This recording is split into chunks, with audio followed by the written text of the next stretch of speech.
நம்மளும் ஜிம்முக்கு போகிறோம், ஆனால் காலையில் வந்து ஒரு புரோட்டீனாக சாப்பிட எதுவுமே இல்லையே அப்படின்னு சோர்வடைய வேண்டாம். வாங்க, கம்மி விலைக்கு கிடைக்கிற இந்த மாதிரி ஒரு புரோட்டீனை நம்ம எப்படி வீட்டில் செய்கிறது அப்படிங்கிறத பார்க்கலாம். அதுக்கு முன்னாடி நம்ம வீடியோவை ஃபாலோ பண்ணிக்கோங்க. வாங்க வீடியோக்குள்ளே போகலாம்.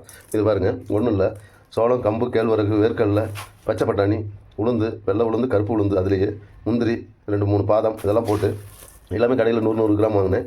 வாங்கி கொண்டு வந்து வறுத்து என்ன பண்ணேன் அப்படின்னா, இந்த மாதிரி மிக்சியில் போட்டு நல்லா ஒரு ரவுண்டு ஃபுல்லாக அடித்து பவுடர் ஆக்கி இந்த மாதிரி சலடையில் சளிச்சது மீதி இருக்கிற கப்பியை திரும்ப ஒரு மிக்சியில் போட்டு அடித்து திரும்பவும் சளிச்சிங்கன்னா இந்த மாதிரி பவுடராக வந்துடும். நல்லா பாருங்கள், அருமையான புரோட்டீன் பவுட்ரு. இது இருந்தாலே போதும். நம்ம டெய்லி குறைஞ்ச விலை இது நான் பார்த்தீங்கன்னா இந்த 10 பொருள் வெறும் 100-120 ரூபாய்க்கு தான் வாங்கினேன். வாங்கி நல்லா பாருங்கள், வறுத்து அடிச்சிருக்கிற சூப்பராக இருக்குது. நீங்களும் ட்ரை பண்ணி பாருங்கள். உங்களுக்கு இது பிடிச்சிருந்துச்சுன்னா வீடியோவை கமெண்ட் பண்ணுங்கள், சப்ஸ்கிரைப் பண்ணுங்கள் நண்பர்களே. முடிஞ்ச அளவுக்கு இது நிறைய பேருக்கு ஷேர் பண்ணுங்கள்.